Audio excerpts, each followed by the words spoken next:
week 2 of the NFL season, and Seattle takes on the Tennessee Titans. We're going to talk about that right here on Zach Talks Hawks.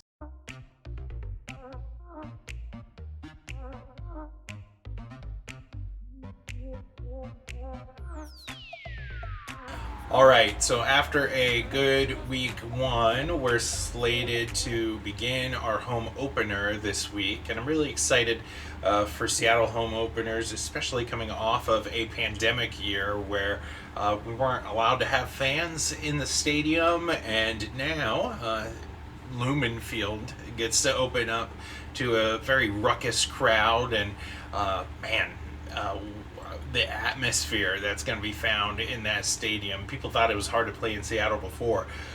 Now they're all bundled up and ready to go when it comes to supporting their team. And I wish I'd be able to take part of that atmosphere because we are going to be in for a treat as Seattle takes on the Tennessee Titans to begin their home opener. Seattle has not lost a home opener since 2008 and has won, I believe,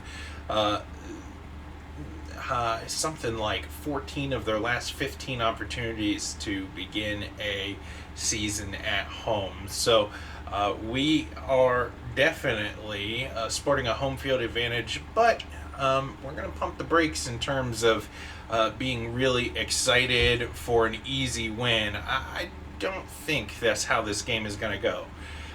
We see all the time out of this team that we love to play down to opponents, and that has not changed for many, many years when it comes to playing teams that we really should be blowing out. And I think we're going to overestimate the status of the Tennessee Titans. You see, this team last week, not very good. They played the Arizona Cardinals. Their state is definitely in a spot where we see some odd tendencies. But just like the Green Bay Packers last week, I don't think Tennessee is just as bad as their week 1 performance might indicate. They have Derrick Henry, and Derrick Henry is going to get his when it comes to this running game. We are going to take a look at some keys to victory, and yes, some of our effort is got to have to concentrate around defeating Derrick Henry. We can't be complacent when it comes to defending the run. He did only get 58 yards on 17 carries last week, but we all know King Henry is not going to output just 58 yards every week. I think last week for Tennessee was really a fluke. They have some really dynamic weapons on the outside when it comes to Julio Jones and Hollywood Brown. This team is loaded in spaces where Seattle can struggle defensively. So I wouldn't be surprised to see us struggle and try to defend a passing game that really does hinge on play action. So let's take a look at our keys to victory when it comes to Seattle versus Tennessee, and then I'm going to give you my prediction over what is going to happen here in this game as we can expect here in this week 2 matchup. You're going to see up here that my thoughts are as follows when it comes to keys to victory this week. Number 1, we talked about it a little bit last week, but cornerback play for Seattle. The Trey Flowers experiment, we're going to endure with that as long as we can.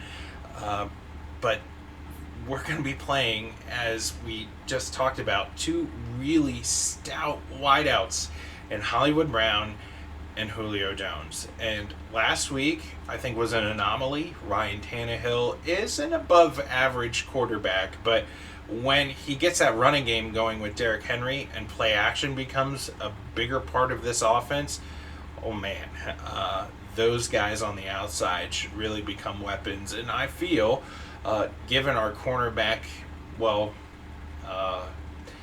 room that is subpar, to say the least, these two receivers can have the potential to have a field day against our cornerbacks.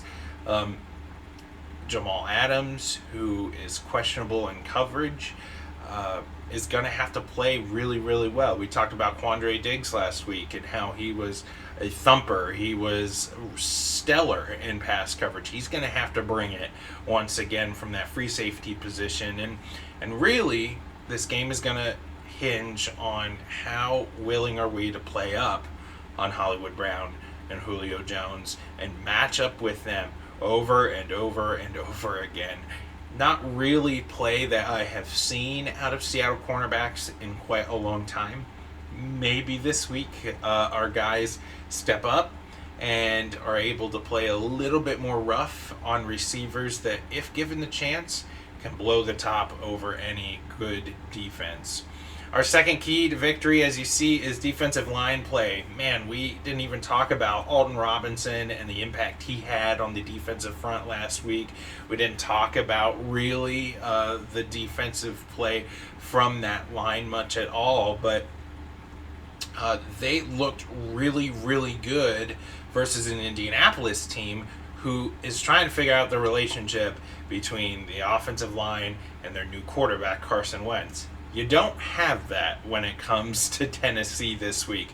This offensive line is gelling. They know how to work with one another, and they had a very bad week last week against a Arizona Cardinals team that had 5 sacks out of one defensive pass rusher last week. We need that kind of production. Not sure who that is going to come out from.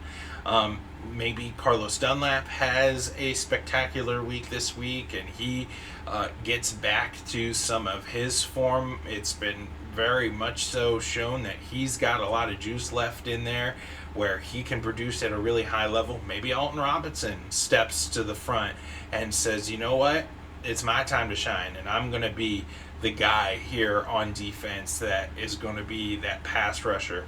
Wherever it comes from, Seattle needs to concentrate on bringing defensive pressure organically from the defensive line. We cannot spend resources like Bobby Wagner on blitzes, like Jamal Adams on blitzing, because we're going to need them in pass coverage with these electric wideouts. The front four need to generate pressure, and we are going to be in for a treat when it comes to facing off against an offensive line that, if chugging correctly, loves to generate large, big passing plays in the play-action pass game. So that matchup's really going to be interesting. You can't let Ryan Tannehill set back and pick apart a defense, because he will. And then third, and ultimately a larger brushstroke when it comes to a key to victory, this is a classic trap game for Seattle, where we played a AFC opponent. We're feeling really good about where we are. We played a team that makes our defense look probably better than what it is. Our offense is flying high off of this Shane Waldron new offensive scheme, and things are looking really good. And then we're going back home, and we're going to be in comfortable confines after a year away from home fans, and things are looking really good. And of course, Seattle's going to win this game, right? I don't see it that way. I see this as a classic trap game where Tennessee's got everything to prove in a hostile environment where the deck is stacked against them and they want to go out there and prove something.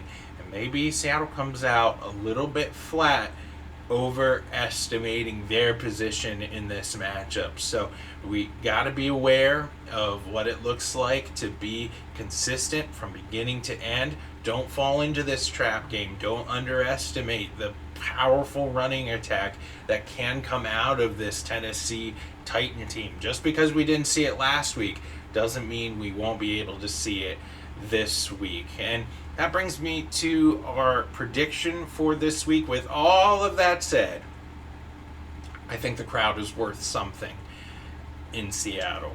Last week, we took a look at a game that was explosive offensively in the first half from both sides, and then turned into a defensive matchup when we played Indianapolis. I don't see that happening this week. In fact, I see the opposite happening this week. I see a Seattle team that really comes out flat, that kind of regresses back into some of those old habits where maybe our offense doesn't show the kind of explosiveness that we saw last week. I mentioned in our post-game recap of the Colts that that Eskridge, our wide receiver pick, the rookie, is a vital part of this offensive scheme in jet sweeps as that motion zippy player. He's got a concussion this week. We don't really know what he's going to look like coming out. So who's going to fill that role? Well, probably a guy like Freddie Swain, who's not as explosive, who's not as dynamic.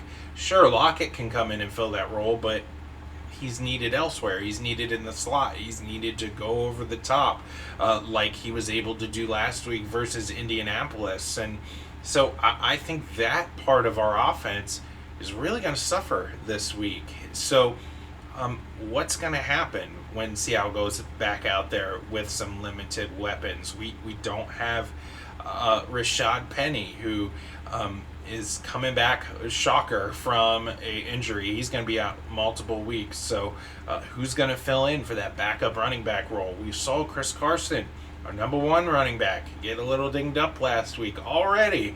So our running back room's getting tested. Pete's probably going to want to go back to the norm. So I really see in this first half a defensive matchup where both teams are going to come out very opportunistic on defense. And I wouldn't be surprised if the Titans lead this game at half, like 10-7 or 7-6. A weird first half, low scoring game. And then Seattle makes those offensive adjustments in the second half. I do see the crowd buying Seattle, maybe a possession or so, where that translates into 3 or 7 points, where maybe there's a blocked punt, maybe there's a false start that forces Tennessee into some bad field position, and then Seattle gets the ball back in really great field position. This is a game where the 12s are really going to show up and I feel are going to buy Seattle possession. So with that said, I feel that this game, that on paper might be a 3-point victory, a 4-point victory for the Seahawks, is going to be bumped up to a full possession worth a 7-point win for Seattle. My prediction this week is going to be Seattle takes this one 24-17 in a game that is a lot closer than what the experts think.